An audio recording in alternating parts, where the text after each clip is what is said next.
Hi everybody, my name is Leanne Alexander, part of the team at Pentecostal Publishing House, providing you with teacher resources.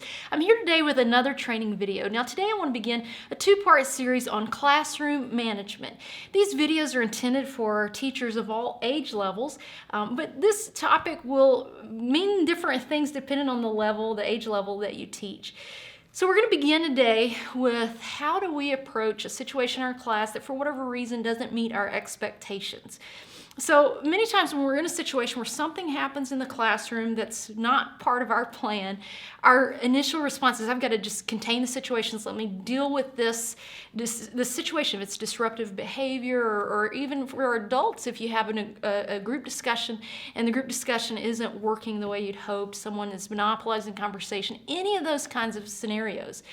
Our first responsibility is we've got to deal with that immediate situation, contain the situation. And we'll talk in a second video about some of those techniques, but in this video, I want to challenge you to step back and look at the things that we can do as a teacher before any of those scenarios ever happen. You've heard that saying that an ounce of prevention is worth a pound of cure, and that's very true when it comes to issues of classroom management. A lot of what happens in the moment, of course, we have to deal with that scenario, but much of it can be prevented in the way we set up and prepare before students ever arrive in our classroom. So let's talk for just a moment today about some of those preparation measures. First, I want to challenge us as teachers about our outlook and how we approach our students. Tip number one is that we must absolutely manage our classrooms from the context of love. Of course, Genesis 1:27 reminds us that all people of all age levels, we're all made in God's image. He loves us so very much. And so as teachers, we've got to make sure that that love for our students comes across. And we have a scenario where students are in any way, again, acting in a way that doesn't match our expectations. We've got to look at not just dealing with those symptoms, but let's try to backtrack and get at what's the source of this behavior. And so we've got to ask ourselves, am I doing anything that is contributing to this situation? That begins when we start with our approach to our students, when they can sense that we love them, we care about them. We're there not because we're there to have to do something because Pastor asked us, but because we genuinely care about the people who've been entrusted in our care. That makes a difference. You can't fake that, and people can pick up on that. Even our youngest children, they can sense that. They just sniff it out.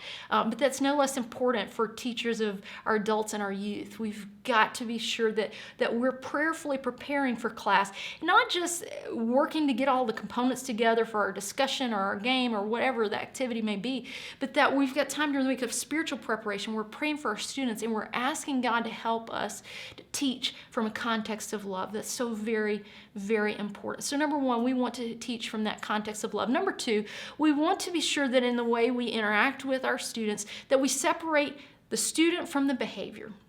This is important in a scenario with adults or youth when you have a discussion and perhaps someone is in any way in that discussion maybe monopolizing the conversation, or they're not respecting the opinions of others in the group. And it's certainly important for us as we teach children, anytime there's behavior that does not match the expectations, we have to be very careful that we address the behavior and separate that from the student.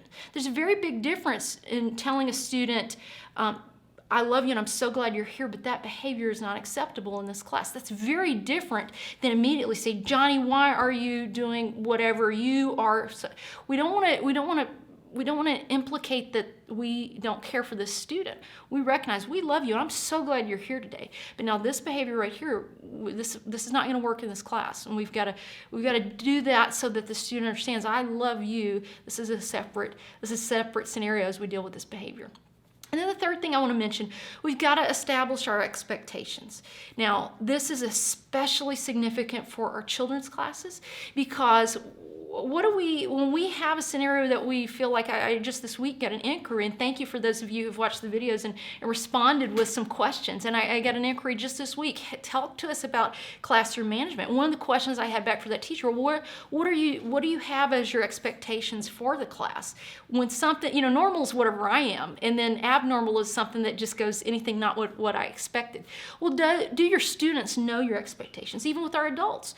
Have you talked about parameters for discussion if you have a small group with your youth class? Have you talked about the parameters for how we discuss things together in this class and talk about expectations for respecting other students' opinions? And then for our children, do you have somewhere in the classroom a posted set of classroom rules or guidelines or whatever term you want to use?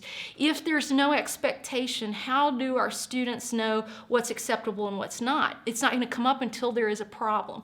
But if we've already, before there's ever a problem, we've worked together, hopefully with the students, hopefully teachers in our children's classes have a place posted in the classroom where maybe you've already started one or two basic guidelines you want students to follow, but you have a time in that class and you ask the class, what are some good guidelines that will help us have a good, fun, safe class? And you talk together, and the students get to own that conversation. They get to be part of the solution as you work together to set the expectations and talk through consequences. Now, that consequences discussion, first you need to have met with the leadership structure, whatever that looks like in your church, have some clearer consequences so we don't just get to the point of empty threats and we don't even know ourselves what we're going to do when there's a scenario, but we've already prepared. So when students show up to class, we already know exactly, they know their expectations and everyone knows the consequences. And so you're not ever caught flat-footed trying to deal with a scenario with your students and your children because there's already a very clear expectation pattern laid out.